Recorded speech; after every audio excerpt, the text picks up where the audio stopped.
ಎಲ್ಲರಿಗೂ ನಮಸ್ಕಾರ ವೀಕ್ಷಕರೇ. ನಾಳೆ ಜನವರಿ 26 ಬಹಳ ವಿಶೇಷವಾಗಿರುವಂತಹ ಶುಭಕರ ಸೋಮವಾರ. ನಾಳೆಯ ಸೋಮವಾರದಿಂದ ಮಂಜುನಾಥ ಸ್ವಾಮಿಯ ಆಶೀರ್ವಾದ ಈ ರಾಶಿಯವರ ಬಾಳನ್ನು ಬೆಳಕು ಮಾಡುತ್ತದೆ, ಎಲ್ಲ ಕಷ್ಟಗಳಿಂದ ಹೊರತರುತ್ತೆ. ಒಟ್ಟಾರೆಯಾಗಿ ಈ ರಾಶಿಯವರಿಗೆ ನಾಳೆಯಿಂದ ಅದೃಷ್ಟದ ಸಮಯ ಶುರುವಾಗುತ್ತಿದೆ. ಈ ರಾಶಿ ಚಕ್ರದವರ ಬಾಳಿನಲ್ಲಿ ಇರ್ತಕ್ಕಂಥ ಕಷ್ಟಗಳನ್ನು ದೂರ ಮಾಡ್ಕೊಳ್ಬಹುದು, ನೆಮ್ಮದಿಯನ್ನು ಬರಮಾಡ್ಕೊಳ್ಬಹುದು. ಈ ರಾಶಿಯವರಿಗೆ ಸೂರ್ಯದೇವ ಹಾಗೂ ಮಂಜುನಾಥ ಸ್ವಾಮಿಯ ಸಂಪೂರ್ಣವಾದ ಆಶೀರ್ವಾದದಿಂದ ಉತ್ತಮವಾದ ದಿನಗಳು ಪ್ರಾಪ್ತಿಯಾಗುತ್ತೆ. ನೀವು ಕೂಡ ಮಂಜುನಾಥ ಸ್ವಾಮಿಯ ಭಕ್ತರಾಗಿದ್ದಲ್ಲಿ ವಿಡಿಯೋಗೆ ಒಂದು ಲೈಕ್ ಕೊಟ್ಟು ತಪ್ಪದೆ ನಮ್ಮ ಚಾನಲ್ನ ಸಬ್ಸ್ಕ್ರೈಬ್ ಮಾಡಿ, ಹಾಗೆ ಪಕ್ಕದಲ್ಲಿ ಇರುವಂಥ ಬೆಲ್ ಐಕನ್ನ ಪ್ರೆಸ್ ಮಾಡಿ. ಹೌದು, ಜ್ಯೋತಿಷದ ಪ್ರಕಾರ ನಾಳೆ ಶುಕ್ರಾದಿತ್ಯ ರಾಜಯೋಗ ಒಬ್ಬ ವ್ಯಕ್ತಿಗೆ ವಿಶೇಷ ಗೌರವ ಮತ್ತು ಸ್ಥಾನವನ್ನು ತರುತ್ತದೆ. ಇದರೊಂದಿಗೆ ಆರ್ಥಿಕ ಪ್ರಯೋಜನವನ್ನು ಸಹ ಪಡೆಯಬಹುದಾಗಿದೆ.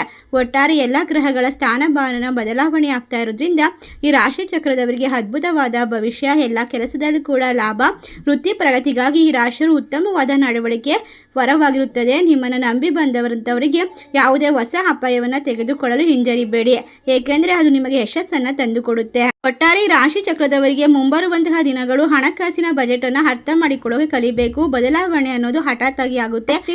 ಆರ್ಥಿಕವಾಗಿ ಮತ್ತು ಆಶ್ಚರ್ಯಕರವಾದ ಸವಾಲುಗಳು ಬರಬಹುದು ಮತ್ತು ನಿಮ್ಮನ್ನ ಆರ್ಥಿಕ ತೊಂದರೆಗಳಿಂದ ಉತ್ತಮವಾದ ಪರಿಸ್ಥಿತಿಗೆ ತಳ್ಳಬಹುದು.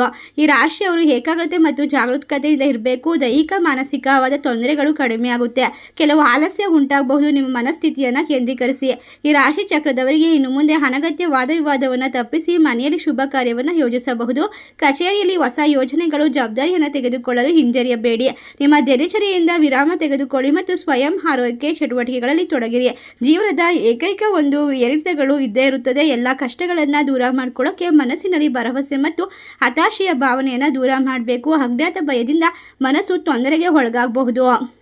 ಒಟ್ಟಾರೆಯಾಗಿ ಮಂಜುನಾಥನ ಆಶೀರ್ವಾದದಿಂದ ಉದ್ಯೋಗಸ್ಥರ ಕೆಲಸದಲ್ಲಿ ಸವಾಲುಗಳನ್ನು ಎದುರಿಸಬೇಕಾಗಿ ಬರುತ್ತೆ. ಆದರೆ ಸವಾಲುಗಳನ್ನು ನೀವು ಹೆಚ್ಚಿನ ಮಟ್ಟದಲ್ಲಿ ಎದುರಿಸೋದ್ರಿಂದ ಉತ್ತಮವಾದ ಹೊಸ ದಾರಿಗಳು ತೆಗೆದುಕೊಳ್ಳುತ್ತದೆ. ಹೊಸ ವ್ಯವಹಾರವನ್ನು ಪ್ರಾರಂಭಿಸೋಕೆ ಸೂಕ್ತವಾದ ಸಮಯ.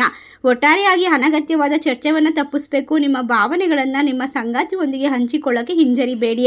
ಇಬ್ಬರ ಒಂದು ಭಿನ್ನಾಭಿಪ್ರಾಯಗಳು ದೂರವಾಗುತ್ತೆ. ನಿಮ್ಮಿಬ್ಬರು ಕೂಡ ಅಭಿಪ್ರಾಯಗಳನ್ನು ಗೌರವಿಸುವುದನ್ನು ಕಲಿಬೇಕಾಗುತ್ತೆ. ಇದು ಪ್ರೀತಿಯ ಸಂಬಂಧದಲ್ಲಿ ಮಾಧುರ್ಯತೆಯನ್ನು ಹೆಚ್ಚಿಸುತ್ತೆ ಅಂತ ಹೇಳಿದ್ರೆ ತಪ್ಪಾಗೋದಿಲ್ಲ.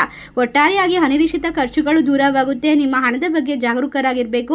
ನಿದ್ದೆ ಮತ್ತು ವಿಶ್ರಾಂತಿ ಪಡೆದುಕೊಳ್ಬೇಕು. ಹೊರಗಡೆ ಆಹಾರವನ್ನು ತಪ್ಪಿಸಿ.